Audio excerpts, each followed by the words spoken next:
Good morning, everyone. We'd like to thank you so very much for your support. We'd like to thank everyone that is joining us this morning for this very important conversation and that we are going to have for the next hour or so. For the fact that we will be unveiling a very important publication celebrating women. And for me, in CED Magazine, which started several years ago, we've always accorded every professional, male and female, the same respect. For me, it does not really matter whether you're a woman or a man. What is important is that we are making contribution to the built environment. That's what is important. And sometimes they say women can even do it better. Therefore, sometimes we just don't want to believe that because there's a woman and then we keep talking about this gender issue. For me, it's not about gender. It's about professionalism. It's about capacity. It's about the opportunity to excel and also to build capacity around the industry, especially among the girl child. My name is Kenneth Odushola Stevenson. I'm the publisher of CED Magazine for several years, and I'm quite delighted to be hosting the most influential women in the built environment today on this platform. One of the key issues that made us to actually do this, which is what we do every year anyway, is the fact that as we continue to grow, we continue to see more women joining the leagues of the professionals in the built environment, and they continue to excel. And therefore, we must continue to do something that will actually bring out the best in all of us. And hence, we are doing this almost every year. So for me, CED Magazine, which started exactly in 1993, actually started on a platform on a very important note of promoting the built environment, the construction and engineering industry. And we've gone through a lot in this process, down times and good times. But what is important is that we continue to hold our own in the industry, possibly the only publication for the industry as we speak in Nigeria. And not in Africa, we have some partners across the world who actually subscribe and also contribute content to the publication. I want to thank Dr. Mrs. Felicia Agubata, a fellow of the Nigerian Society of Engineers. She will be speaking today based on the topic that we have chosen, the girl child education and the promotion of the built environment. And also we have with us the special advisor. And sometimes when they write essay, I always say that they should put it complete. There is essay, there is special advisor, though they are all essays. But when you don't put it as special advisor, then people think it's essay. Essay is lower than the special advisor. Special advisor is a cabinet member, and essay sometimes are not cabinet member. So I'd like to welcome to this platform, Engineer Mrs. Adeyoye, who actually was inducted recently into the Nigeria's Construction Industry Hall of Fame. And I want to congratulate you once again, man. And I want to thank you for the good job you are doing in Lagos State. I hear people complain about traffic, but well, there will always be sunshine or good times at the end of the tunnel when everything is all done. And we know that. So we'd like to also continue to appeal to people to bear with Lagos State, to know that what is being done now, there will be light at the end of the tunnel. We needed to go through some of these pains, but in the next 2 years or so, we will not even remember that we are seeing traffic in Lagos. I want to welcome Madam to this platform. Thank you very much, ma'am. Thank you, sir. Thank you, and good morning, everyone. Thank you for having me on board. Thank you. So what we are going to be discussing, like we have said, is girl child education. And we will not be taking so much of your time because we know that you are very, very busy people. Projects are ongoing everywhere. And therefore, I know that to be able to drag you out this morning must have been a very Herculean task for our team. But we appreciate you. And also, Dr. Agubata, we also appreciate the fact that you are coming here. I want to also welcome you once again to this particular platform, Dr. Agubata. Thank you so much, sir. I really appreciate it. Good morning, everyone. Good morning, my mentors and my mommies in the house, all the elders and all the fellows. Thank you so much. I know that we are going to have quite a number of people joining us, but because we don't want to waste too much time, so we have to start. Others that are joining us will be joining us as we move along. I'm sure, Dr. Agubata, you are ready. So while we get across to Engineer Mrs. Adeyoye, I think we can start with you. Okay. To start this conversation. Okay. Good morning, everyone. I want to first of all congratulate CED Magazine for this conversation they started with the women, and for this program. It's actually a laudable one, and for recognizing women and women involvement in education and in construction, not just in construction, also in the field of engineering. The topic for discuss today is actually implementing girl-child education for even development. And I want to start with the introduction of myself. I'm actually an engineer, a STEM and Dream Gap advocate. I hold a PhD in engineering, immediate past president of PPAPWEN. I'm a member, council member of Koren and board member of PEDI. I'm an AGM terrestrial services in NAMA. I'm 2019 GCRF African Catalyst Phase 3 grant awardee winner. I carry 2010 scholarship winner, 2007 A1 scholarship winner, Aviators Africa Changemaker 2021 awardee, PPAPWEN Biennial Women awardee in 2018 to 2019 and 2020 to 2021. I have causes and values I care for a lot: children, family values, education, environment, poverty alleviation, science and technology. I'm actually married with kids. I want to start today's discourse with, first of all, talking about barriers to girl-child education as it concerns us in Nigeria. If you look at some of the barriers we have towards educating a girl child, it includes early marriages. Most of our young girls get married so early. Poverty is also a major factor. Lack of proper policy implementation from government is a factor. Sociocultural barriers, religious barriers. In terms of these religious barriers, mostly is misconception, whereby people tell you, oh, the religion doesn't allow girl child to go to school. It's not true.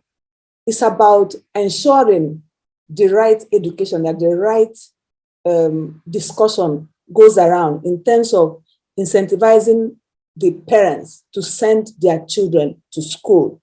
We also have barrier in terms of security challenges.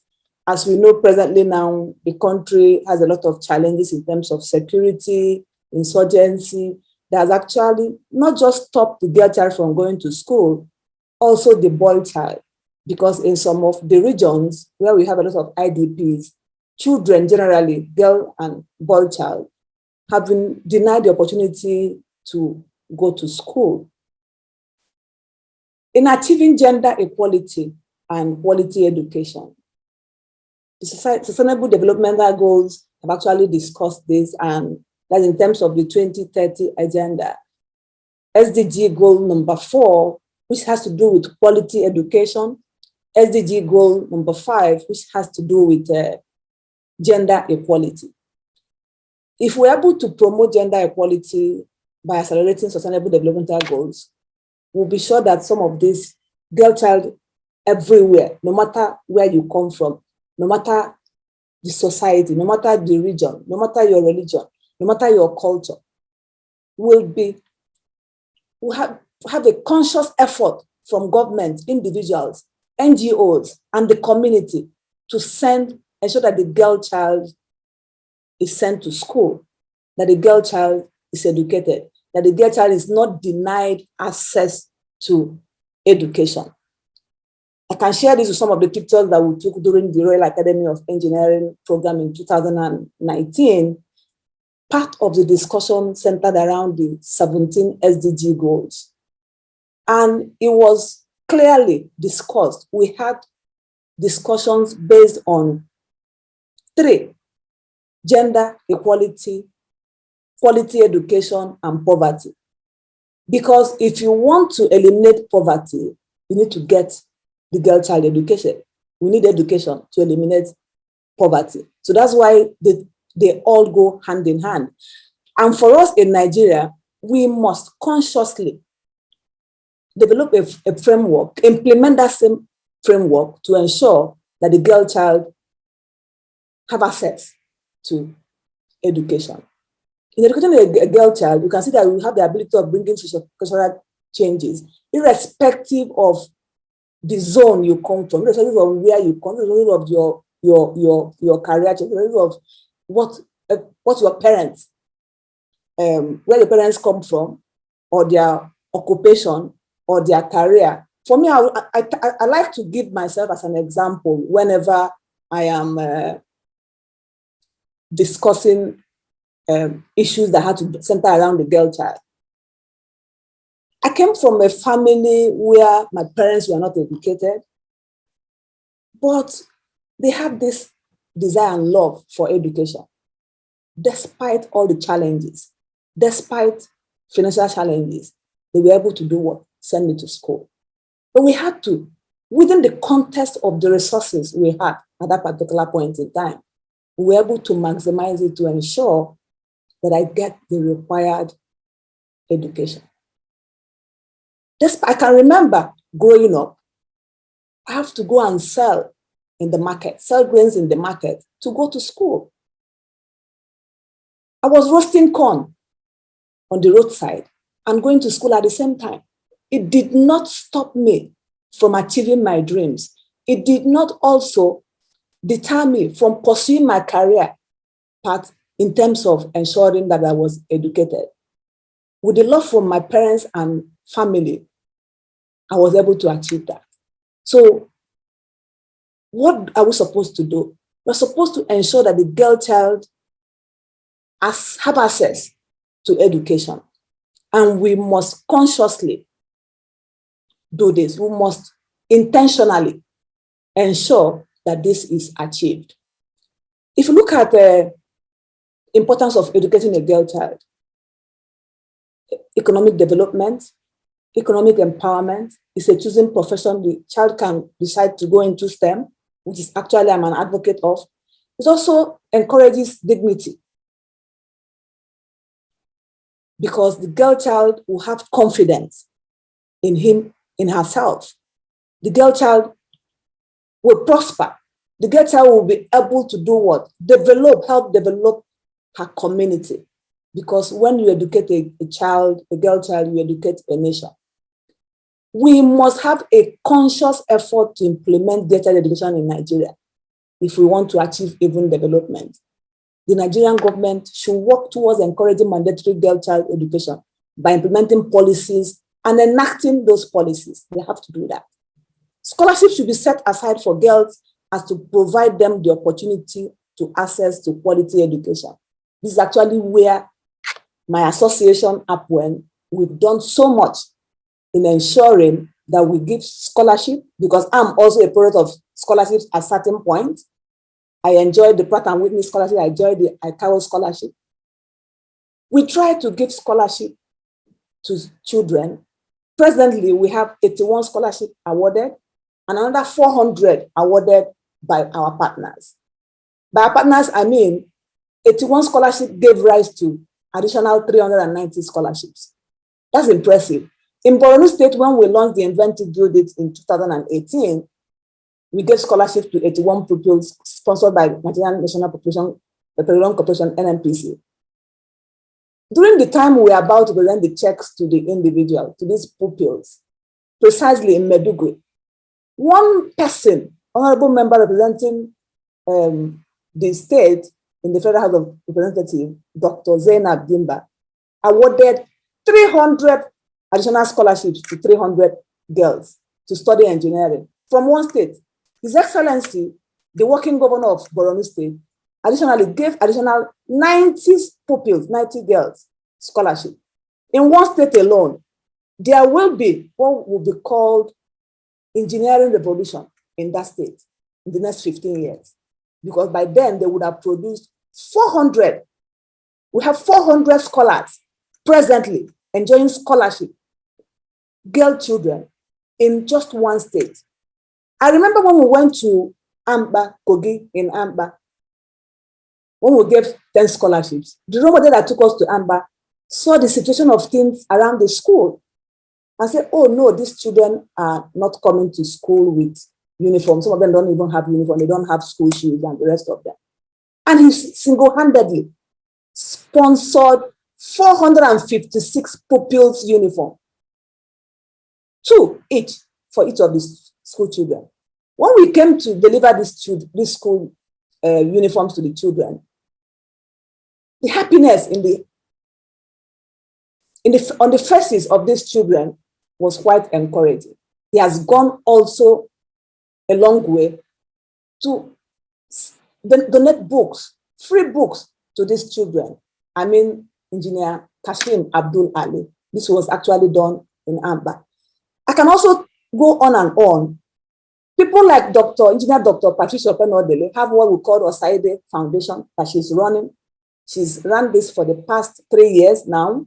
She's giving scholarship, 1 million every year in scholarship to children that are not her children, to ensure that they get quality education.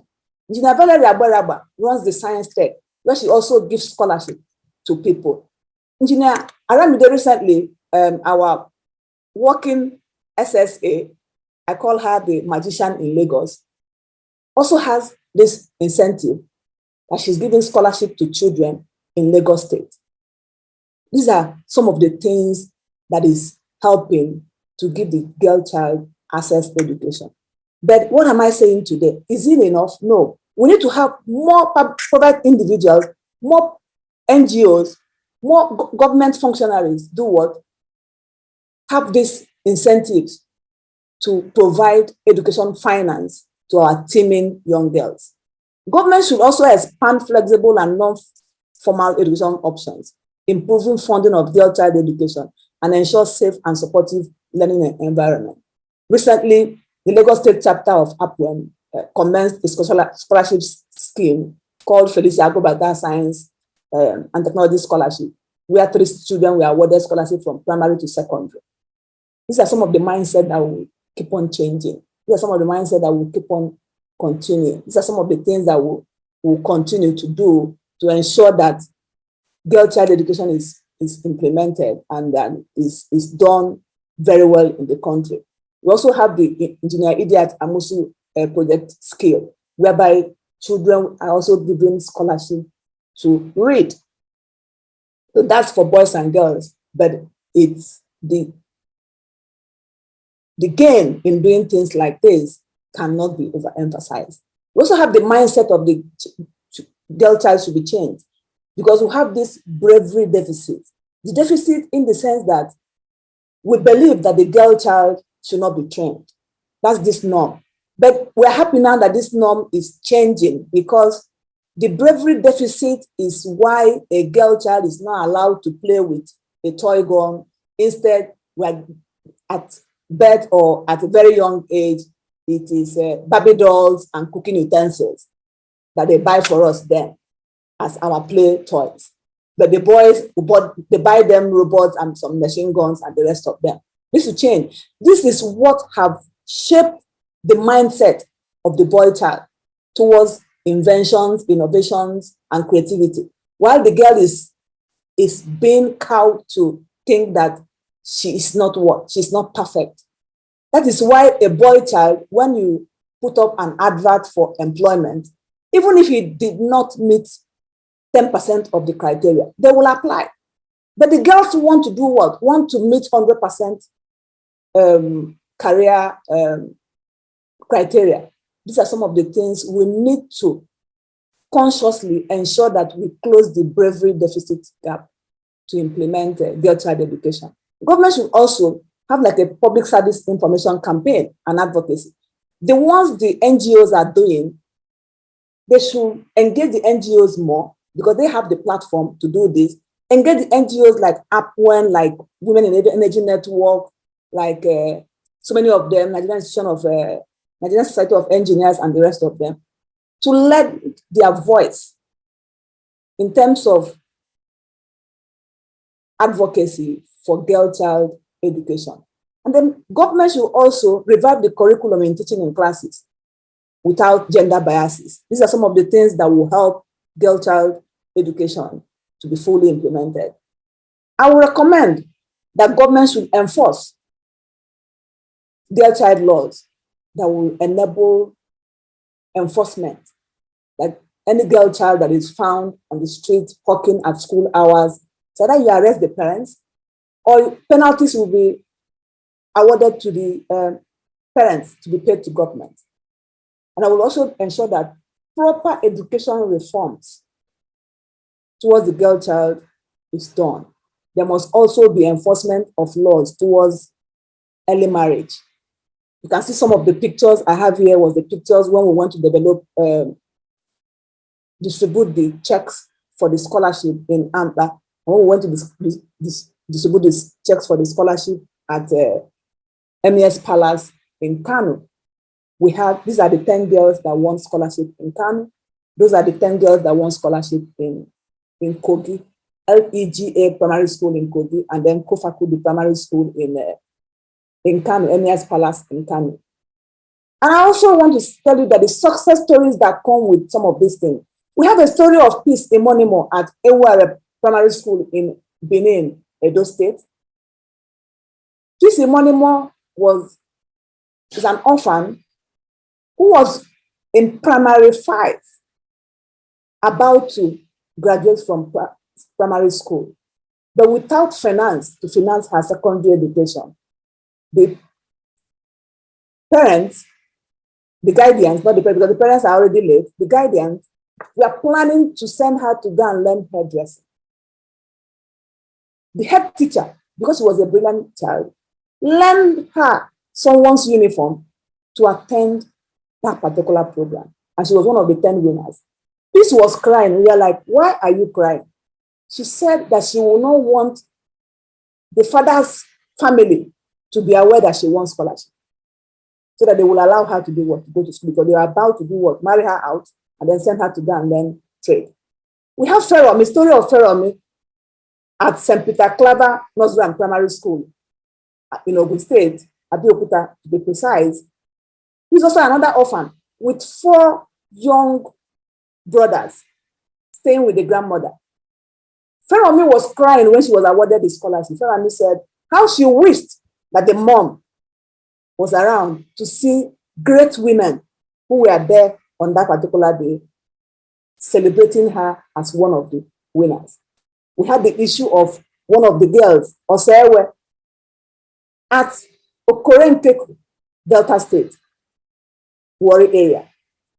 In the creeks, she picks periwinkles by the riverside to go to school with the grandmother, another orphan. Her fortune changed courtesy of the Deputy Governor of Delta State through the Introduce the Girl to Engineering program of PPAPWEN, and she was awarded a scholarship from secondary school to university. These are some of the success stories. These are some of the stories that will encourage the girl child to go to school, that will encourage the role models around all our states, all our communities, to all come out and lend their voice in terms of advocacy and lend their support in terms of education finance. Very, very important to ensure that the girl child is sent to school. In conclusion, I would say that when you educate a girl child, you educate a nation. And when girls are educated, countries become stronger and more prosperous. I would say thank you. God bless. Well, thank you very much, Dr. Mrs. Felicia Agubata, a fellow of the Nigerian Society of Engineers and past president of PPAPWEN. I want to appreciate the fact that you're able to show us some pictures of activities that actually promote girl child. And for us, I hope we can hear ourselves. For us here, we believe that some of the key points that you've come up with in this conversation are very germane. There must be a deliberate policy.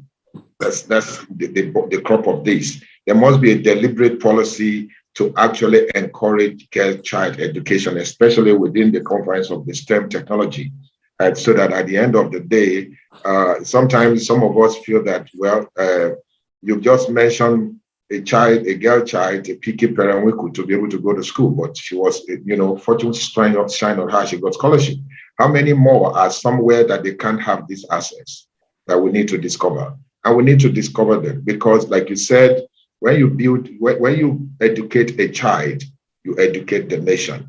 And I would also implore the most professional in the construction industry to do a lot in partnership with the SDG. Yes, that is the special advisor to the president. Instead of building stadium that the state could have been building, they could channel some of these funds to educating children. The states can, do themselves the good by building stadiums and doing all roads and all those things. Why they deliberately channel some of the resources to educating the girl child. And I think that, your conversation with us this morning has been quite awesome.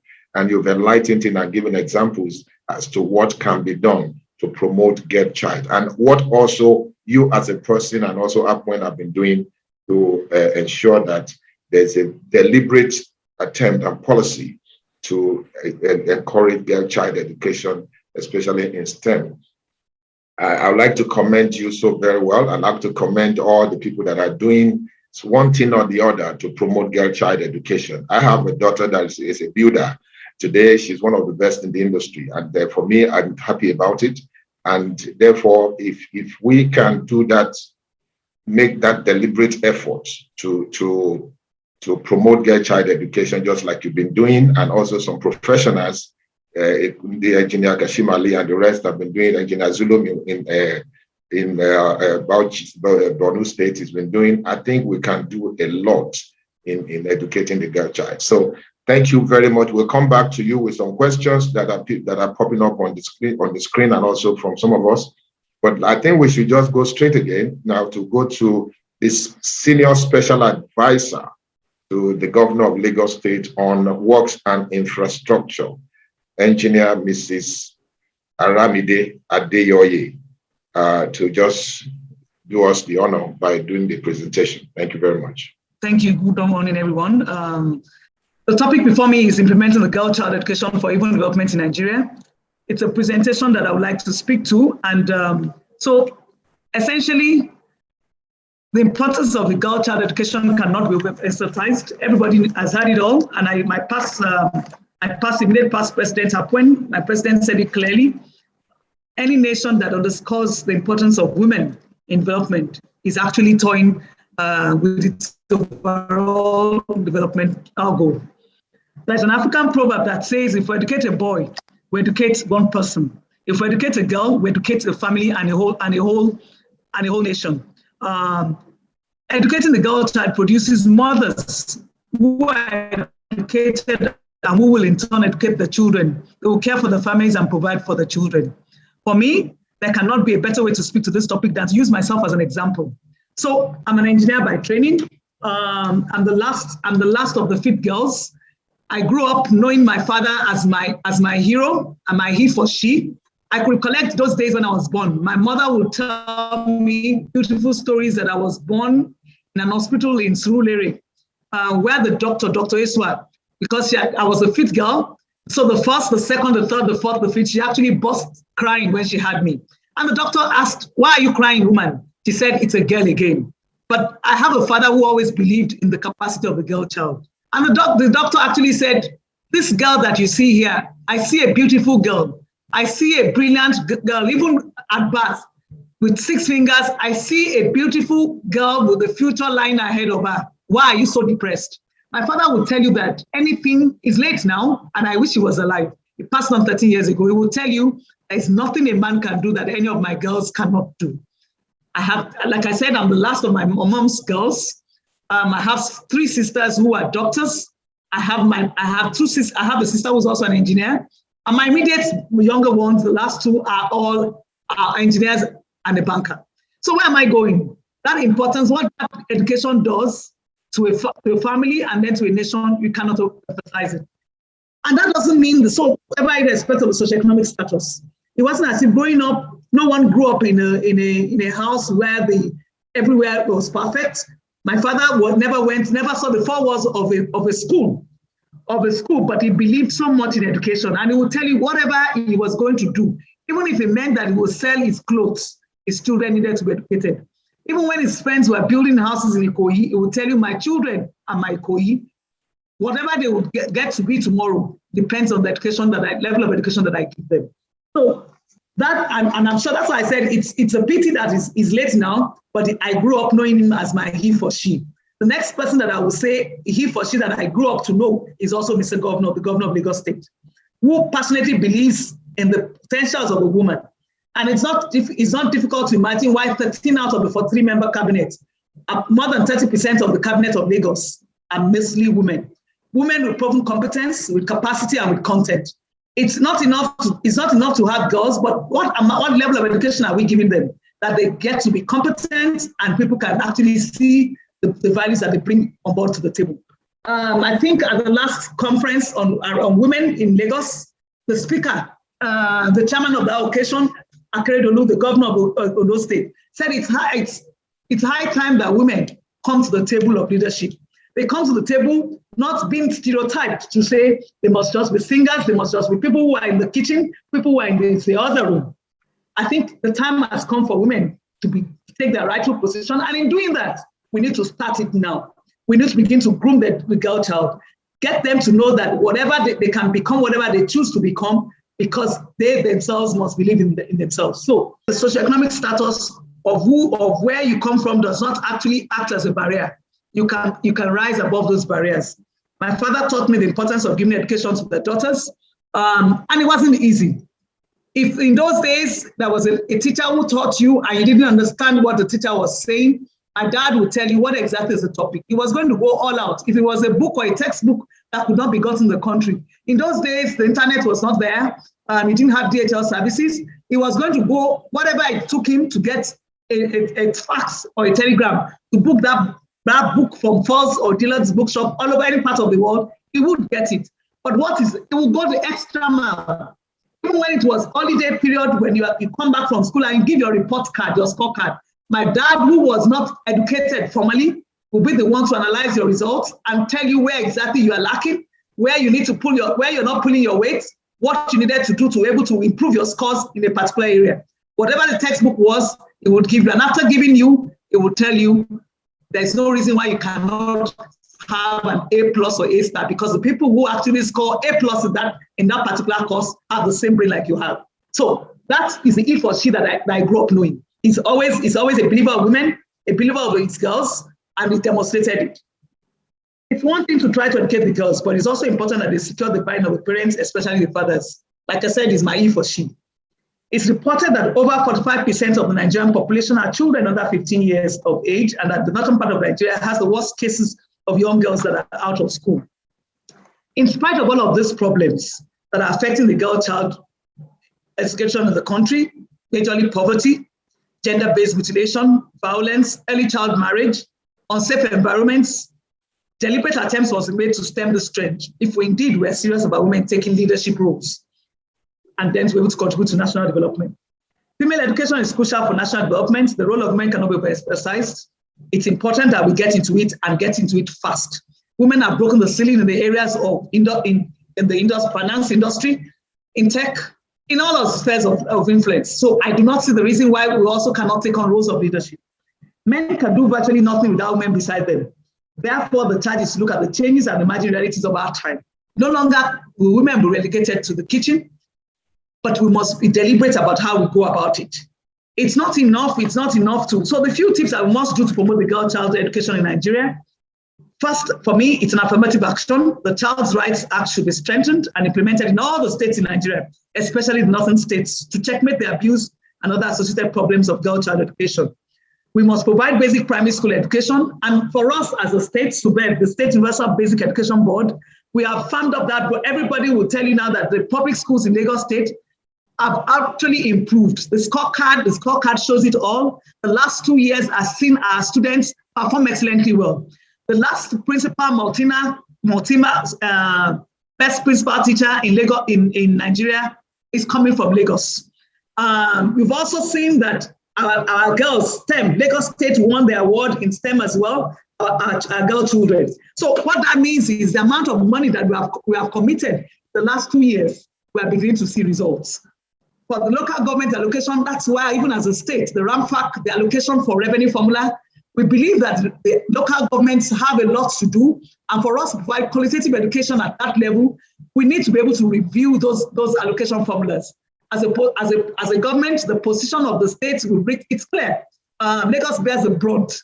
We are the receiving end. It's the smallest landmass size state, yet is the most populated. It's the most populated, the pressure is there, not only in terms of all the infrastructure, also for education, all of the things that we provide. In all together, we have about 1,097 schools, of which all of them have Excel. So we've actually introduced the Excel as a means of training for our children. That way, we intend for them to improve their learning outcomes. Provision of job-relevant skills to make the girls safe, dependent, even after school, as a way to make money for themselves. So our vocational education schools, LASVEB, our primary agency for vocational training, we have also improved on them, on their resource allocation in the last 1 year, so that they begin to offer curriculum courses aside from normal training, that normal school curricula that they have, but for technical vocational schools, so that they are at least different forms of trade. They can be employable, they can find what to do even after leaving school. In the same manner, we have agencies like the Lagos State Education Trust Fund that is there to empower not only just people, but with particular emphasis and focus on women and the girls. All of these ones are all geared towards providing a means of empowerment for them. We need to create an environment that encourages investment in knowledge and creativity. As a state, we've already, at the last week, we have a board that is called Last Week. It's a Creative Innovation Committee.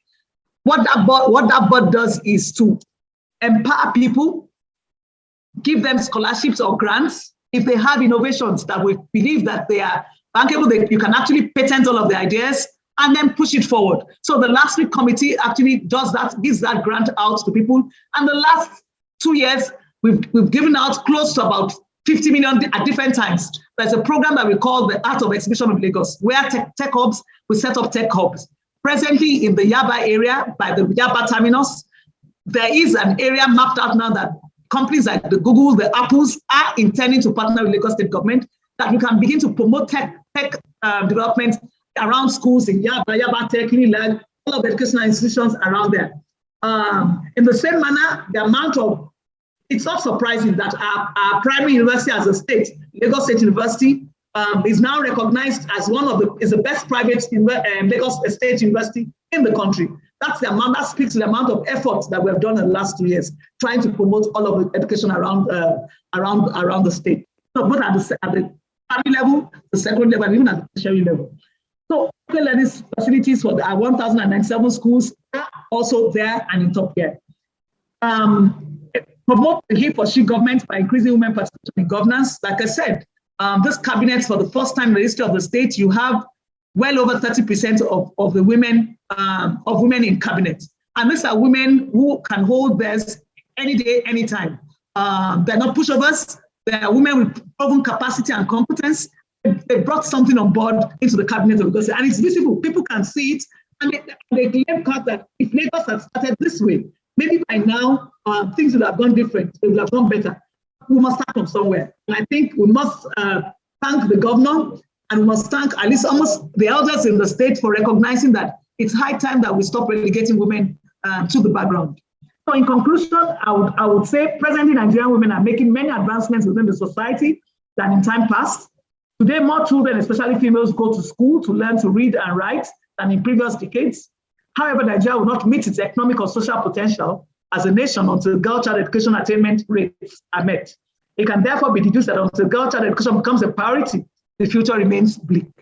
I would urge everyone in their individual capacities to lift up one mentor another person, lift up another girl that you see. It does not have to be your biological child. Just try to improve, and so that this attainment rate, this educational attainment rates can be improved. Not as possible grants. Don't wait. Don't think that every little couple matters. So don't wait till when it's big that you say it's in millions. Whatever you can do in terms of donations, and you can actually reach out to those schools and people will be going a long way to promoting that girl child education rate that we all desire to have. Thank you all for listening. Thank you. Thank you very much. Every time Engineer Mrs. Adeyoye speaks, she speaks passionately about successes and about the wonderful things that Lagos State is also doing and how she has come along. And we want to thank you very much, Esmat, for allowing us, educating us a little more about what is going on around Lagos State that the girl child can take advantage of. So just like what you said about the hub that is coming up at Yaba, for instance, it's not for men, it's for everyone. So we are appealing to our professionals to encourage all schools around the neighborhood to tell the girls that this is for you. And we want to believe that we should be able to have more percentage of girls in that particular institution than men and boys.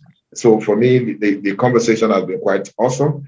We will come to question, but I'd like to say something here that all of us must use. I know we have done that individually, but I believe that it's important that because we are talking about girl child education and the professionalism in the built environment, CED Magazine should use this opportunity to also pay this very important honor to a very important personality, the founding board member, Women in Energy and Oil and Gas, amongst the selected professionals around, Engineer Mrs. Joanna Olu Maduka.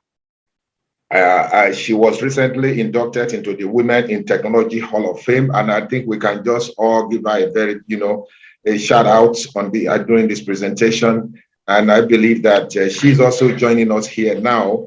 We can all give her a very big hand because to be inducted, the first women, especially in Africa, to be inducted into the Women in Technology Hall of Fame, she has opened the door for many more to come, especially in the African continent. She's also with us on this platform. I want to say very big congratulations on behalf of CED Magazine and all of us who are on this platform today, and those of them who are joining us from different places, either on Facebook and other platforms, to please let's appreciate Madam. She has done very, very, very well. Thank you. Thank you. She's led PPAPWEN to be what it is today, and she has also gone globally to actually open the door. Congratulations. Now, I will also like to congratulate, I did say that earlier on, Engineer Mrs. Aramide Adeyoye. She was inducted into the Nigeria's Construction Industry Hall of Fame recently on October the 2nd this year. We want to congratulate you, and these kind of things are just to spur all of us to do more for this nation. We love Nigeria so much, and then whatever we can do to project the country and our very states, we should continue to do that. Now, I have quite a number of professionals who are willing to lend their voices to the conversation that is going on before we take questions. I think we should just respect that. I want to apologize if I'm jumping the gun, but it's important that I do that. We have on this platform some of the members who would like to contribute, make comments on this particular things, especially town planner CK George, Catherine Kende George, the first town planner in Nigeria. So Catherine CK George, a fellow of the Nigerian Institute of Town Planner, she's on this platform. She will make some comments and also talk about girl child education. I've mentioned earlier on, Engineer Mrs. Joanna Olu Maduka is also here. Engineer Mrs. Mayed Adetiba, fellow of the Nigerian Society of Engineers and fellow of the Nigeria Academy of Engineering. They are also on this platform. They will make comments. I'll call them one after the other. We have Town Planner Mrs. Risika Bello, a fellow of the Nigerian Institute of Town Planners. Architect Mrs. Mobola Adeniyi, fellow of the Nigerian Institute of Architects. And QS Quantity Surveyors Ronke Oyelami. And we also have Ms. Doris Tukumbadiwe and Engineer Dr. Opene Odili, fellow of the Nigerian Society of Engineers and past president of PPAPWEN. So I think I would like to go straight to Engineer Mrs. Maduka. I hope she can hear us. To actually accept our congratulations first and foremost and lend her voice to this conversation. Engineer Mrs. Maduka, please. Well, I confirm that she's here. While we wait for her to come so that we save some time, can we just have Engineer Dr. Odili, Past President PPAPWEN. Good morning. Good morning. How are you doing? I'm doing very well, and how are you all doing? I'd like to say thank you for inviting me into this program, and I'd like to congratulate Engineer Mrs. Adeyoye, as well as Engineer Dr. Felicia for well thought out presentation. Very quickly, I'd like to also say that I'm a strong advocate for women, and over the years, I've been able to mentor quite a number of women, and I've also been able to bring a lot of children into school. Specifically last year, I set up what we call the CED for Girls Foundation, the CED for Girls in Science and Engineering. And what that foundation does is to get young girls from indigent families who are not able to actually support themselves in school. And we bring them into the foundation and we send them to school. We actually start from SS1 and take them through school. We also have some in university, and we also have a place for a postgraduate student. So far, we're succeeding, and fortunately for us, the girls that we got in 2019, and they just graduated now from secondary school, and they did very well.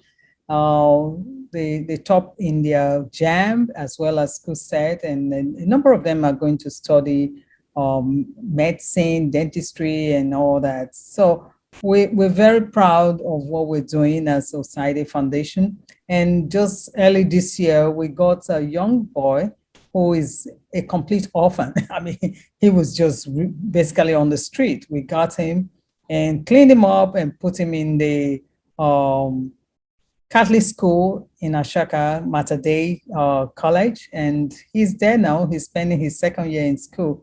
And over time, we've done quite a bit here and there, but, you know, take a girl out of the streets, teach her how to lift up her head on her shoulders. You'll be amazed the kind of things she can achieve. And we've had 2 writers in our foundation now. They're from secondary school. They're already writing articles and books. So you cannot overemphasize the need to train a girl child. And just as we're focusing on the girl child, we're also trying to bring the boys along, because sometimes you run into some of these little boys who are completely helpless, and it's important to bring them into the family. Thank you very much, and thank you for inviting me once again. Thank you very much. Quite an inspiring comments, and I believe one way or the other, we are all encouraging ourselves, including the women and boys. But what is important is the fact that we must be doing something, because doing nothing is just not the answer, but doing something is quite important. If Ms. Bello is available, Risikat, if you're ready, you can also make your contribution to this conversation. Thank you very much, sir. Yeah. I want to say good afternoon to everybody. I am town planner, Mrs. Risikat Bello. I was just elected as the chairman of the Association of Women Town Planners in Nigeria just on 27th of October, 2021. And town planner CK George said I should stand in for her, that she will be joining by 12 o'clock. So on behalf of her, I'm saying good afternoon and welcome to the platform. I just want to observe that from the presentation presented by the 2 presenters, I want to commend and appreciate them all. And at the same time, I want to observe that my essay, the engineer Aramide, has made a very beautiful presentation. He has presented actually what is happening in Lagos State presently as regards inclusion of women in the cabinet. And I want to add that it is very important to develop every child in this century, because I also want to mention that I've been very passionate about child development before I was even elected as the national chairman of our association. So I want to also assure that with this, my appointment, this will enhance my ability to develop more children, particularly girls, in the society, so as to achieve more education and education advancement for all the children nationwide. And if every one of us can emanate this idea, I think it will go a long way. We'll be able to have more of our children in the right direction, so that we can have a great Nigeria. Thank you very much. Thank you so much. We appreciate your presentation, and also acknowledging what is going on in Lagos State. Hello, good morning, everybody. My name is Tamplana. Yes, my name is Tamplana Olubukola Olunloyo. I'm a fellow of the Nigerian Institute of Town Planners. I'd like to make my comment on the presenters and everybody that's been speaking on girl child education. I'd like to contribute most fervently that it is very important that we recognize the vulnerability of girl children, especially those we are trying to rescue from the streets, that they are most vulnerable to pedophilics, they are vulnerable to dangerous people in every works. So saving them, taking them to school is not supposed to be the end of your care for them. If we are caring for this set of children, apart from our own children, which we shelter, we should recognize that they are vulnerable to sex predators more than our own children. We are not saying our children are not vulnerable, but they are most vulnerable. So when things happen, let's say like accidents, maybe they get pregnant, we should not throw them away saying their life is ended. Like in the school where I work, Yaba College of Technology, we allow students who are sick or who are with babies to carry on with their education, to go for their examination. If you are able to write your papers, even if you are sick, an invigilator will come to you at the health center. Even if you have a drip running through your hand, if you can write, if you are able to read, you are allowed to do your exam. So I like this kind of privileges to be extended to such kind of children that we are trying to rescue from the streets. If they have children or babies, allow them to continue writing their WAEC or exams. Let's not stigmatize the girl child anymore, so that we can have even education in Nigeria and more women. We need all hands on deck in this country so that more women will contribute to the progress of the nation. Thank you very much. That's my contribution. Thank you very much for that particular beautiful conversation. And Town Planner and Olunloyo, you've actually said it. People, are pregnant, and then you said you cannot continue education. You are sent out of classes. But there should be a way to accommodate their own position and condition at that particular time, so that they don't get to lose some time of their education. Very important conversation and very important presentation. And let me also invite Doris Mbadiwe. And Miss Doris Mbadiwe is doing a lot, especially in terms of the girl child education, especially within the construction industry with a foundation. And I think she can tell us about it. However, we should also be able to make a contribution, the challenges she's facing in trying to getting the people to appreciate the girl child education within the conference of the kind of NGO she's running. Ms. Doris Mbadiwe, can you speak to the conversation, to the topic? Good afternoon, sir. Thank you very much for that introduction. Thank you, everybody. Sorry, can you hear me? Yes, go ahead. Sure. Yes, we can. Thank you very much. I strongly really believe in the girl child education. But for me, it is actually beyond that. After they're educated, I think there should be a deliberate action to actually expose them to opportunities that are available, because the schools don't tell you that. We don't learn that in school as to the opportunities. I mean, there are hidden, latent opportunities in every sector. And I feel that the women who are actually in those sectors, who are in those leadership positions, should be deliberate about exposing those opportunities to younger women or women who may not otherwise know. We are still not where we are supposed to be. I believe that, as Madam Engineer Mrs. Adeyoye mentioned, I don't feel that there's any position or any place that women cannot occupy. And there are very few women in those positions as we speak. But I feel that there's so much more that the women in those positions should do to let other women in, or let them know, the way around the maze, because it is a maze. I'm a strong believer that a woman can lead this country. I'm a strong believer that there are certain MDAs in this country that women have not accessed. There are certain ministries that are exclusively, I don't know if it's deliberate or not, that women have not occupied. So I think there's still a lot more than that, that we can do, and I believe that we can actually do it better. Not because we're women, but I just feel that there's some inbuilt mechanism. Women always think not just of themselves; they always think about how their actions can affect their family or their children, or the community at large, more than men do. So I think we can build on that to actually do better. So yes, I believe in mentorship. I believe that women should mentor women. I believe that women should show women the secrets, the secret pathways to where they are and how to get better and even better. And I believe that women, of course, can do as much or even better than we're doing now.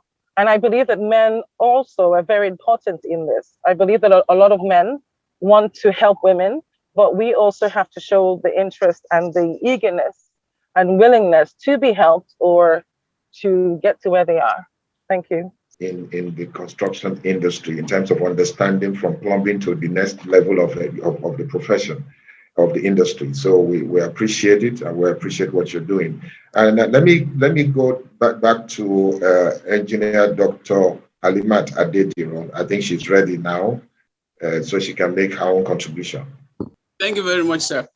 My sincere greetings to everyone. Yes, ma'am. Thank you so much. My sincere greetings to everyone in the house, and I congratulate every one of us profusely once again. The place of mentoring or empowering the girl child. This topic is one that cannot be overemphasized, no matter what dimension or what perspective we are looking at. We all know that the women form an integral part of society, especially when you're talking about nation building. And if we look at society at the moment, you have less women participation in leadership, and the best way to go actually is to bring along, to empower as many women as possible, especially in leadership positions, that would serve as role models for the girl child. If you look around in leadership space, you see that you have men dominance. And suddenly that communicates a message to the girl child that, look, the leadership is not your place. You are to maybe play a subjugating role, or just follow. You are not to lead. And then we know that this narrative is not correct, because women are multitasking. Women have equal potentials. It's not like we are competing with the men, but we are saying we also have the potential to deliver if given the opportunity. So the more women we have in leadership roles that will serve as role models for the younger girls or the girl child to see that if we have women in such positions, in these professions that seemingly to be male dominated, I can also, prove my mettle in this profession. Like we know that the federal government affirmative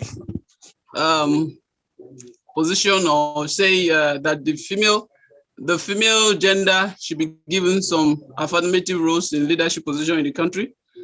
This is very key, but apart from the policy, we want to see the full implementation, all right? To be able to see how the government is deliberately empowering and giving room for women in leadership roles, okay? As we all know, like I said earlier, it's not as if the women don't have the capacity or the ability or what it takes to lead and deliver adequately. But if you say you have not been given the chance, well, to some extent, but sometimes also we would be expected to put out that narrative to say, we are here, we are available, give us a chance, we can do it. Okay, give us a chance, we can do it. Not by wanting to maybe rub shoulders, but subtly presenting ourselves in terms of capacity and our delivery, which will have been seen and speaks volumes of what we can do if given the opportunity to do that. Okay. My message is we should continue to bring it for the front burner. We should continue to put out this message as much as we can, that the girl child should be empowered. The girl child has what it takes, equal potentials as a male, all right? Just like my role model engineer, Patricia Opene said earlier that, well, as we are developing the girl child, we should also carry along the boy. Fine, that's right. But what we are saying is that both gender, male or female, have equal potentials. It's not as if the male have more potential than the female, than the girl child, all right? So the girl child, which we are advocating that we should empower them, we should groom them, we should grow them to take leadership roles and contribute to the Nigerian economy. In the same vein, we also advocate for the male child, but we already know that the male child is not discriminated against. By default, they just believe, okay, a man is meant to take the lead, to lead, and that role is meant for them. But we are saying that fine, the female child can also do same, even better, if given that opportunity.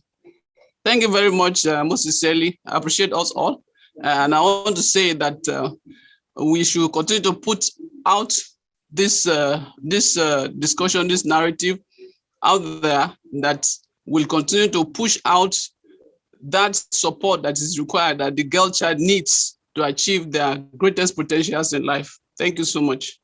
Thank you very much, Engineer Dr. Halimat Adediran. You just said it all. All equal development will bring about a more robust economy and a nation's growth. I know you were in Ondo State recently to witness what went on at Bimor. I think what the Ondo State governor's wife is doing, most importantly, is in line with what we are talking about today, developing the girl child in terms of technology, solar, what have you. And I think the last edition had over, I think, almost 1,000 women, girls, that attended that particular boot camp, and it was awesome. And I also witnessed the opening ceremony, and I know you were part of the entire process, and also you attended. Thank you very, very much. I will come to QS Aderunke Oyelam in just a second, but I would like to invite Estate Surveyor Claire Chizia. Is one of the frontline practitioners in the estate surveying business. Estate Surveyor Claire Chizia, a fellow of the Nigerian Institution of Estate Surveyors and Valuers. Estate Surveyor Chizia, please. Good morning, ladies and gentlemen. Good morning. I want to start this by saying that the real estate profession is the mother of all professions. According to the creation story, the earth was made first, without which there will be no engineer, there will be no surveyor, there will be no architect, there will be nothing. So I claim as a professional realtor, the premier position in this industry. Yes, that was meant to be a joke. I think from your face, I see it didn't go down well. No, so go ahead. You know, it's Anyway. line. Anyway, ladies, I do remember when I was in school, we didn't have ladies. They called she is a man. Because that meant that a woman, you are in the realm of the physical, the realm of the muscle, which I believe is what you talk about mostly anytime people talk about educating the girl child. Because I consider it an oxymoron when you think that women are not educated. Women are really the educators. Right from the moment you become a woman and a daughter and a mother, you educate the whole world. Be that as it may, I see there's a current fad which started some 50 years ago on identity politics, whereby women are now asking and practically begging, I'll use the word begging, to be included in the professional field, a field that they have always occupied. Because as a woman who manages a home, you are an accountant, you are a home builder, you are everything. Everything we are asking for, we've always had it. So from here, I'll give a shout out to those early practitioners, female, who have been able, without saying I'm a woman, give me this position, attained the higher, people like Ransom Kutis, Mrs. Kuti, the Aba women, in history, a lot of them, they didn't go under the umbrella of saying, because we are women, you must educate us. We should look at what did they do, competence. When we are in school, nobody differentiates, we do the same exam. All I'm saying anyway is that we women should have a change of approach, because we can achieve everything we want to achieve professionally, because we already have the talent and we already imbued. At the same time, I will congratulate those of you who have been receiving awards and those of you who have achieved and have reached levels where people look up to you. I think it's a good thing. And I also congratulate the CED for its annual recognition of women. But I personally, anytime I see a group of women asking to be recognized, I begin to feel that we are acknowledging ourselves to be second-class citizens, and that's not how it is. Thank you. Thank you very much. We believe in that particular spirit, that the world is a place. Without the WO, and there will be no man. The W comes first, women and then man. So, which means that, we don't really women don't really need to beg to be given any position. That's what, you just said, because women can excel. Just believing in yourself is what matters most in this conversation, that we can break the glass ceiling. I'd like to go to Engineer Dr. Imade Okopuje. Engineer Dr. Imade Okopuje. If Engineer Folayan is ready, you can go ahead while we wait for Engineer Okopuje to speak. Thank you very much. I want to, first of all, appreciate all my elders that have spoken ahead. And I want to say the topic at hand, it's a very important topic that can transform our nation in a couple of years to come. I want to agree with all that have spoken earlier. If you educate a female, a girl child, invariably, you are going to be having a lot of impact on the nation as a whole in the coming generation. I want to draw our attention to the need to take the bull by the horn and address this issue from the most important point. I've also been an advocate for the girl child, and we have done a lot of career talks, and I evaluated the results of the career talks that we do in secondary school.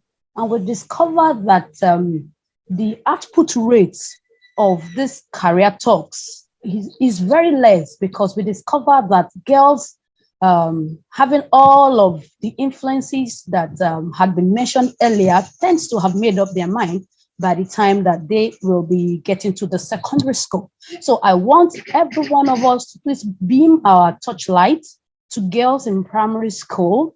We can really catch them young. We can really change the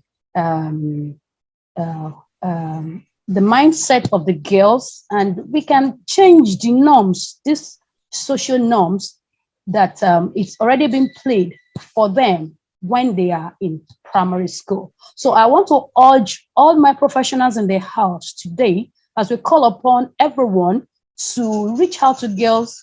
Let us please plan to reach out to them from primary school. With this, we'll be having better results in introducing them to STEM, better results in making them to properly align themselves to a career and to be focused on that career. Thank you very much. And that will be my input. Thanks. Thank you very much. Thank you very much. We must align ourselves, but I think we should proceed and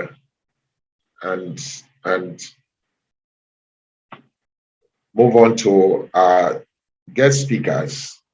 To first, Engineer Dr. Agubata, to make about 2 minutes of your final take on this. And while on that, my question would be that how much of engagement are we doing with the SDG office in terms of Millennium Development Goals and how it affects the girl child in Nigeria, most importantly? And then secondly, how much in terms of encouraging from the parents to the students? Because sometimes it's you must take the parents along, if you want to get their children to, or their girls to actually become what we want them to follow in terms of STEM technology. So how much education are we giving to the family in relation to this?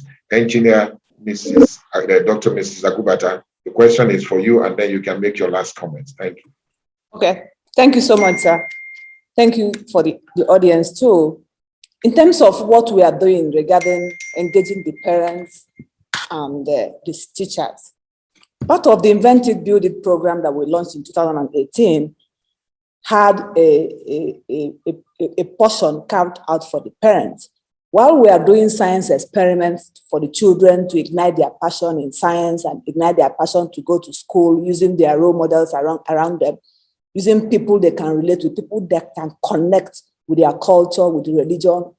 We also had a session for the parents where we had engagement with the parents, where we discussed to them, we advocate to them that they need to send their girl children to school to do what? So that they can be better, take part of the better opportunities that is available for them in life.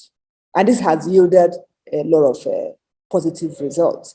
That's why when we went to a place like Castina in Kogi State, in Misau, and also in Boronu, Yerowa Central Primary School, where we went to honor the president of Nigerian Society of Engineers, Engineer Bagana Mohammed, the school enrollment increased.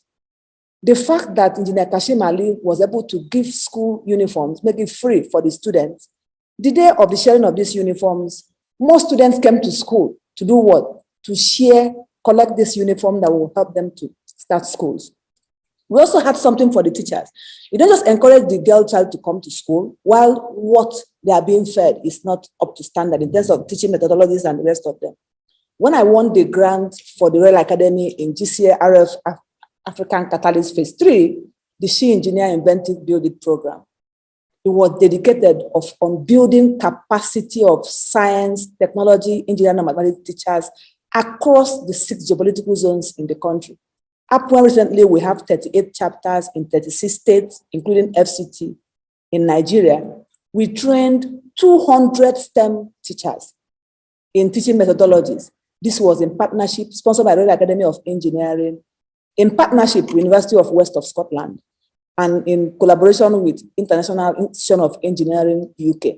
So these are some of the interventions. We don't just stop in terms of encouraging the girl child to go to school. We also advocate to encourage the parents, provide incentives for the parents to do what? To encourage their children to come to school. That's why we provide school uniform, provide books, and also provide school sandals for these children. And then on the teachers too, ensure that we will have the program to develop capacity for these teachers. That's what we've done, and we'll keep on doing that. Also, next thing we are doing now presently, that we launched like 2 years ago, what we call the mentoring program. Presently, I run a mentoring program where I call the engineering situation room, where I mentor about 23 children presently. This mentoring program is also a way of giving back, a way of ensuring that you direct a career path of a particular child, just from primary school to university level. Like the scholarship, the 81 scholarship by NMPC is running from primary to university. The one that is instituted by the Lagos State chapter under Afolayan's regime, Engineer Mary Afolayan, is running from primary to secondary. The one that Engineer Patricia Openodede is doing with our CED Foundation is for all the cadres. There's one for secondary, there's one for university, and there's one for PhD and the master's students. These are some of the things that is being done by PPAPWEN and PPAPWEN members and women in Nigeria, professional women in Nigeria, to encourage the girl child, encourage the parents, and also encourage the teachers to do their best. Thank you. Very, very much. Collaboration is very important, and it's a global village now as we speak. I also asked the question about the MDG's office in the presidency, because they get a lot of funds to do a lot of things, but I don't know whether we're able to assess or be able to encourage them. To the former deputy governor of Lagos State is the current essay to the president on this platform, on that particular initiative, and the 2030, so to speak, will be here before we know it. How much of the engagement have we been able to do so that we can measure the demographics in terms of the operation of that particular platform? So I don't know if you want to comment on that. Let me add something. We have one of our members, Engineer Atinuke Owolabi, who runs the Wurika Solar Foundation. We actually, under that particular program, is in conjunction with PPAPWEN Lagos State. We were able to get the essay to the president on SDG. She was the one that flagged up that particular program in 2019. 2020, it was an online program for 6 months. We developed capacity of these girl STEM coppers and girl children through the Touch of Love Foundation and through the Wurika Solar Foundation. These are some of the things so we're actually talking to them. We've been in discussion, and they've accepted to partner with us in that regard, and many other more. But that is not just, I'm not saying that we've already arrived where we are going to. I believe that the station have already started selling. We've left the station already, and we are going to get to our destination. People like Women Energy Network is also partnering with PPAPWEN presently to run what we call the Supernova Girl. Supernova Girl is going to be a program to encourage the girl child to go to school, to cover all the 6 geopolitical zones in the country. And we have members here who are part of that team, Engineer Openodede, Engineer Adeyoye, Fumio Obwe, who happens to be the president of Women Energy Network, are so passionate about giving back to society through girl child empowerment. Thank you. Well, thank you very much. Thank you very much. It's been an awesome conversation. I'd like to go to the essay to the governor of Lagos State on works and infrastructure for her closing remarks, and also to some suggest some initiatives for maybe the different several associations and parents in terms of the topic for today, girl child education, and also the way forward for Nigeria in terms of development. Thank you, Mr. Chairman, once again. I think the way forward is clear, because the moment you know what exactly are the things mitigating against that enrollment and are taking bold, deliberate steps at addressing them, we are already on the way to move forward. So it's beyond encouragement as a government. What exactly are we doing? First is pulling them out from wherever they are, making deliberate plans, affirmative action, getting the people. The laws are there for us as a state. It's an offense for you to take a child out of school and then bring them out to be selling if they're not in school.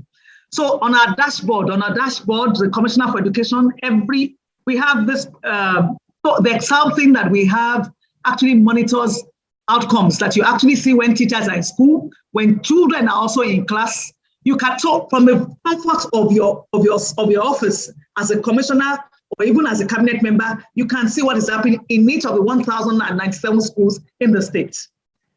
It's a technological improvement that we have done. It's one of the things that we have invested in so that the learning outcomes can come out better. So beyond the encouragement, that's what we're doing. In terms of getting scholarships and getting all of these children to go to school in the event that their parents cannot afford, that's what the scholarship board does. In the last 1 year, we have actually given out scholarships, about 350 million plus as a state, just to support families who are a little bit laid back or who have difficulties in financing the program for the children.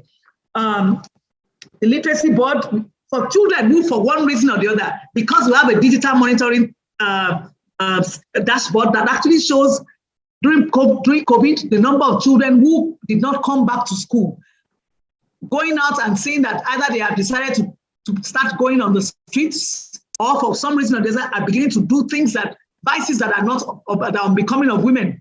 We have a tracking mechanisms and even absorb a program that you can absorb them and they don't drop out. So the literacy board goes out to look out for them, get them back into school, and then ensure that they can still continue their education in the event that they have gotten pregnant or something. We must ensure as a government that the right to education, it's not something that we must take for granted. It must be something that we must demand it. It's a basic of needs, apart from actually shelter.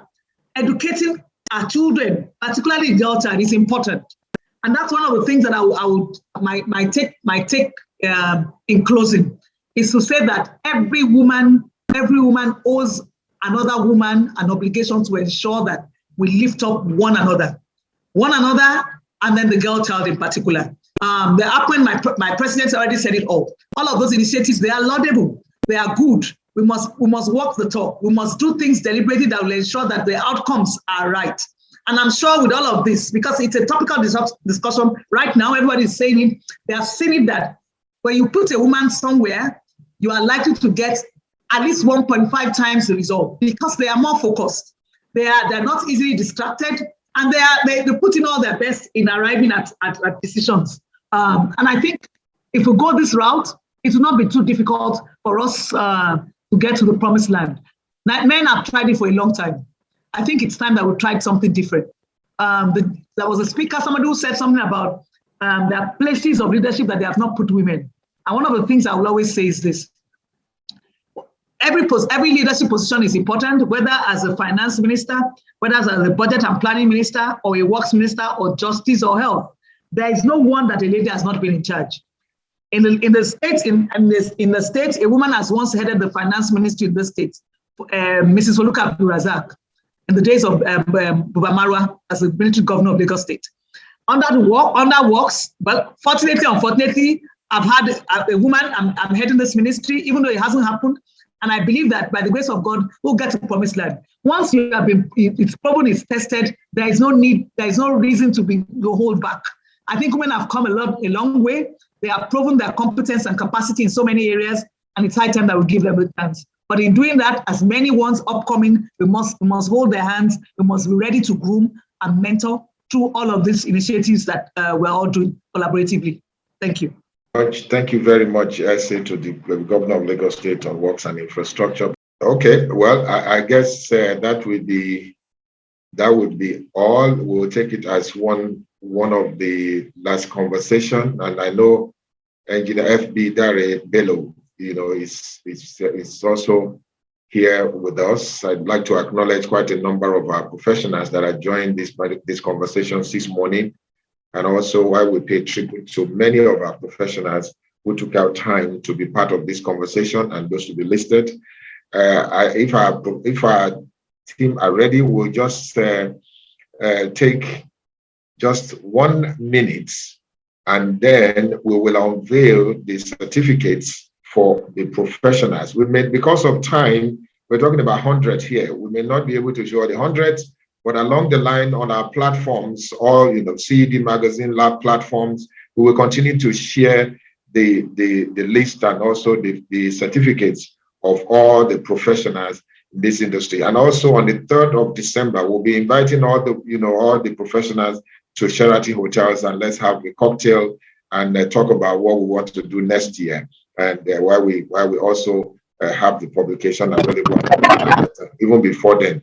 This video that we're watching today is from Town Planner CK George. Town Planner CK George just informed us that she'd like to share this inspirational video of girls. Good day, distinguished ladies and gentlemen, all protocols duly observed. I am Blessing Omolayo Shonguni, an HND1 Yaba College of Technology, Urban and Regional Planning student. I am here with you today to present the profile of a CED awardee, Town Planner Mrs. Catherine Kennedy George. Good day, distinguished ladies and gentlemen. Early years. Born the 4th child in a family of royal lineage in Ijebu-Ode, Ogun State, Nigeria, on a wet Monday morning, June 14, 1948, to professional parents, late Pastor Sobio and Mrs. Solomon Adebusola Suguru people.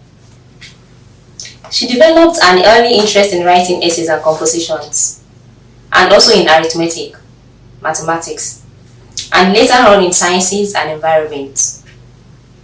She inherited her flair for writing from her late father, and her domestic and organizational skills from her late mother. Highlights: academics.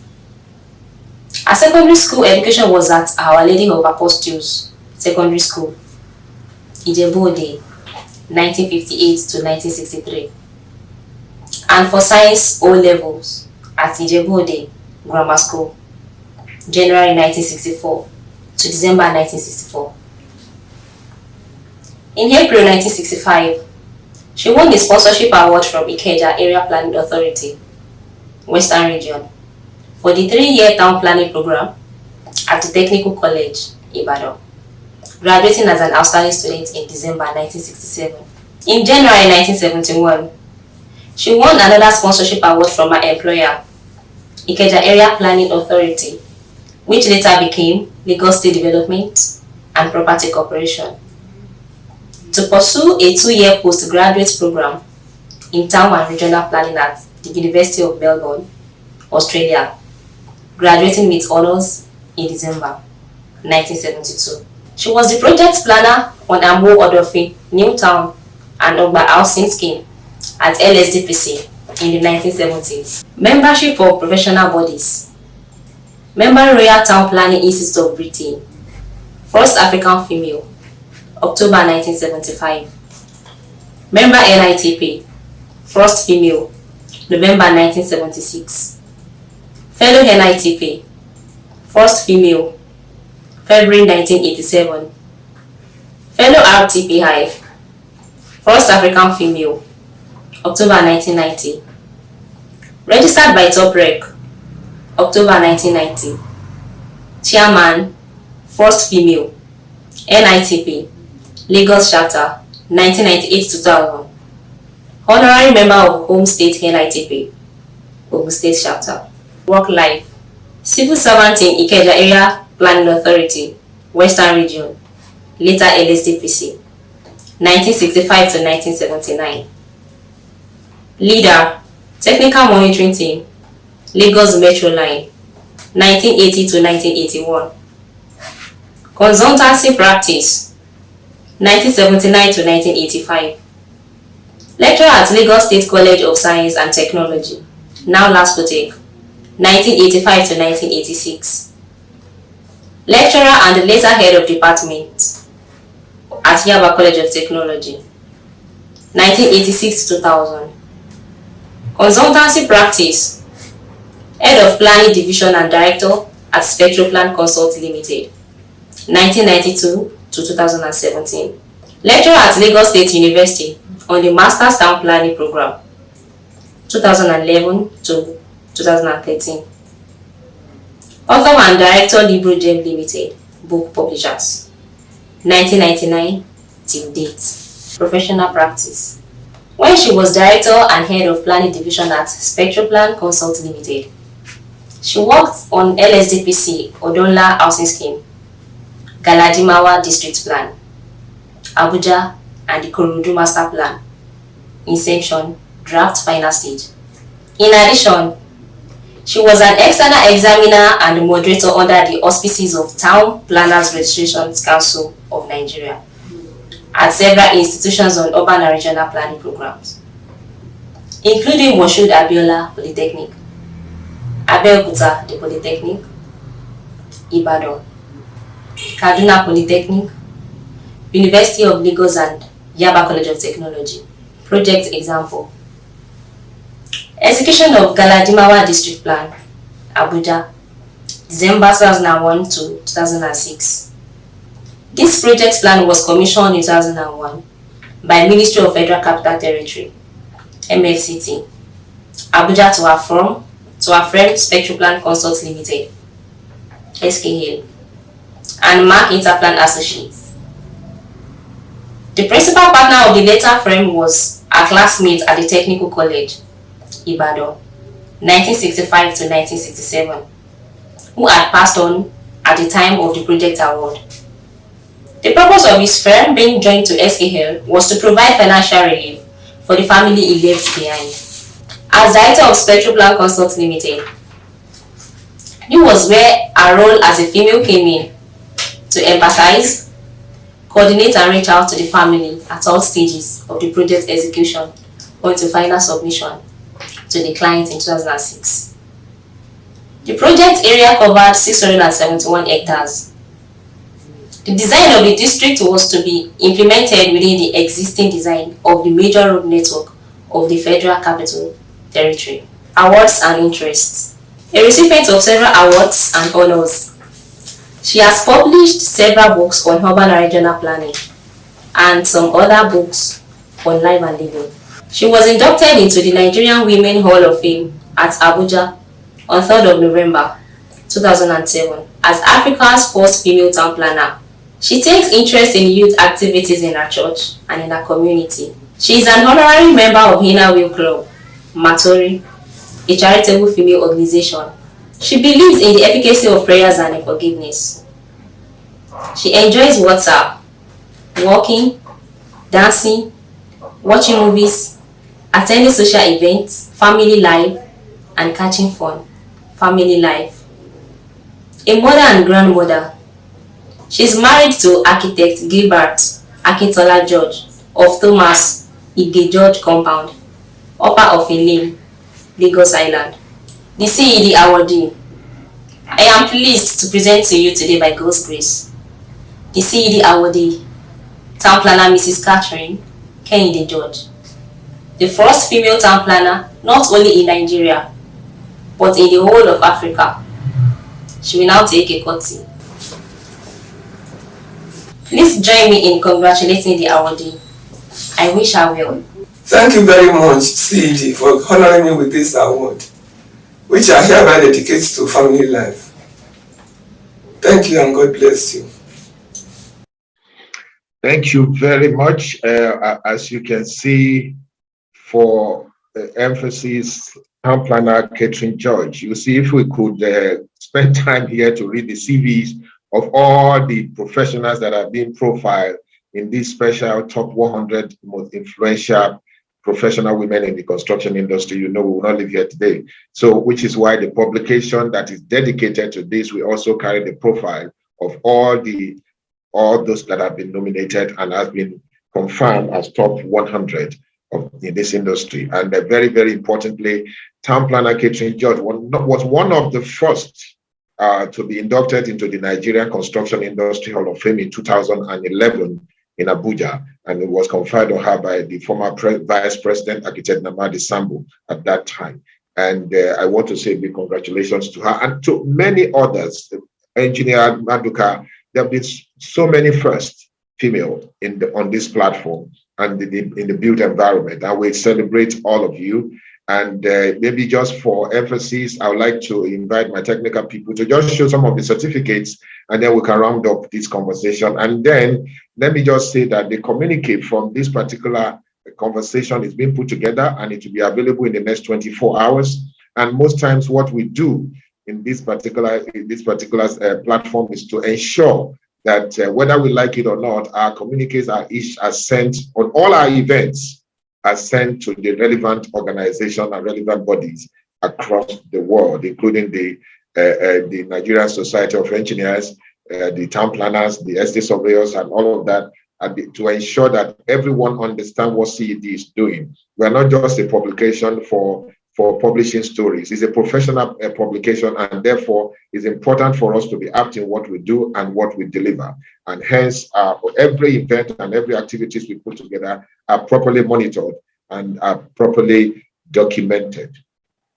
This particular conversation also will be documented, especially this webinar, and it will be online in the next 24 hours. And we will all be able to access it and listen to it once again, and it will be shared across the globe for people to understand the first that women are taking in the position in Nigeria. So can we share some of the certificates, and then we will ask the SA to the governor to speak finally and end this particular conversation today.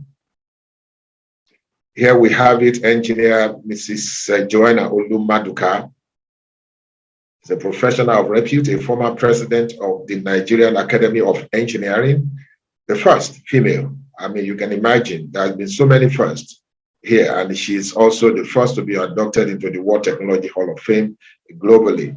And this is the certificate that will be presented to all of us that have made this list, in addition to the publication that is being dedicated to this. Can we have another one? Salimat Adeyoye, you can see these are the certificates that will be shared to, to everyone that has made this 100 list, top most influential professional women in the construction industry. You can still share more if you can. Dr. Felicia Nena Agubata, a PhD holder and fellow of the Nigerian Society of Engineers. She also belongs to the Arbitration Society. So the next one, we also have Engineer Dr. Mrs. Aramide Adeyoye, fellow of the Nigerian Society of Engineers. She's currently one of the speakers today. Engineer Mary Afolayan is also on the list. Engineer Mary Afolayan is on the list. And we also have Engineer Mrs. Okpokije Imade. She's a princess with a PhD. Congratulations in recognition of your contribution to the advancement of education and professionalism and innovation in the construction and engineering industry in Nigeria and globally. We also have Engineer Dr. Martha Ikalo, a fellow of the Nigerian Society of Engineers. Engineer Dr. Mrs. Ikalo. We also have Omolola Adetono, Engineer Dr. Omolola Adetono. These are professionals that have been profiled in the publication that will be presented to you. And so we also have Engineer Mrs. Bosede Oyekunle, a fellow of the Nigerian Society of Engineers. We have also Dr. Ibilola Amo, Engineer Dr. Ibilola Amo is also a fellow of the Nigerian Society of Engineers. We also have Engineer Mrs. Mayan Adetiba, a fellow of the Nigerian Society of Engineers, a fellow NICE, and a fellow of the Academy. These are professional women. You also have Christiana Ijagbemi, or Engineer Professor Christiana Ijagbemi. These are professionals that have made Nigeria proud in terms of the development of the industry. I mean, you can see the list can go on and on and on. Engineer Dr. Patricia, Okwene Odili. I'm sure we can't fault this particular list, as you may have seen. For me, we can't fault it. Engineer Dr. Mrs. Solu Fumilade Akimbagbo, these are professionals that are doing Nigeria proud anywhere in whatever they found themselves. You also have Monica Ojuku, Ojuku, Engineer Dr. Mrs. Monica Ojuku. These are professionals. We also have Okeke, Bele Okeke. Also, we have Catherine George. We've seen her profile as a testament to the first women and what they have achieved. You can imagine. You also have Titilo Abdulkarim Yusuf. These are professionals, and I know that I hope I hope CED has done a good job in terms of these nominations, and the list will have agreed that we had sent, nomination forms out to look at the profiles of everyone that is being nominated for this particular recognition. It cuts across the entire built environment, from town planning to engineering to architecture and to quantity surveying. So it's just in all that we're doing. I think we may just leave it here. We may leave it here because it's 100. We're talking about 100. So I know that we have a lot to do for today. Today is Friday. So I would like to go back to engineer Mrs. Aramide Adeyoye to help us to give the final words today on this at this particular event, and then I can say the vote of thanks, and we can move on. Thank you, Mr. Chairman, sir, once again. I cannot but thank you enough. So on behalf of all of the awardees, would like to say and express a big thank you to the publishers of CED Magazine. No doubt, amongst all of us, the number 100, that's quite a number, even greater than 100, but you have decided to take this out of this critical mass. I want to believe that in days to come, the leadership, the critical mass that we need to change things around this nation would arise from this people that have been awarded this noble gesture today.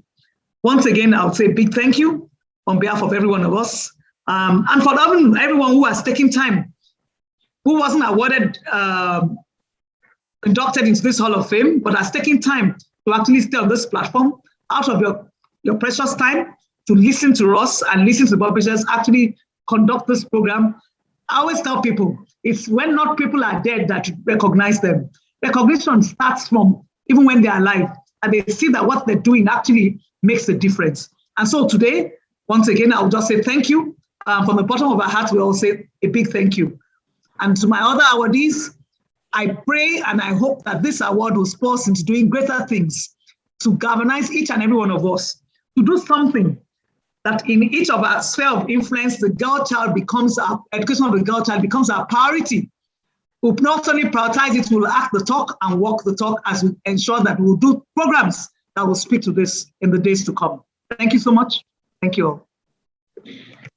Thank you very, very much. It's a bit past 12, about 5 minutes past 12 o'clock, and I want to say we started about 10 o'clock. 2 hours, to take 2 hours of your time is quite an assignment for us, and I would want to appreciate every single person, professional, women, that have actually accorded us the opportunity to actually look into your profile, to be able to publish in the CED Magazine, the pioneer in this industry. Like I always say, that we will not relent in doing some innovation in this industry, because it is very important. And it has been said also here that unless you speak, nobody will know what you have. And we build capacity around this. We want to everyone that have made this possible. The publication will be with you within the next couple of days, and also the certificates will also be with you. And on December the 3rd, we're inviting everybody. We are happy to look at your calendar at Sheraton Hotels. Let's some classes at the end the year well. We thank you and appreciate everyone that has made this, and God bless all of us. And we have a very good day the rest of today and the days to come. Congratulations, and thank you from all of us, the team at CED Magazine, and all our publishers and all our team. And let me also say that the first founding editor of CED Magazine is a woman. She's still a member of the board. So thank you very much. All right.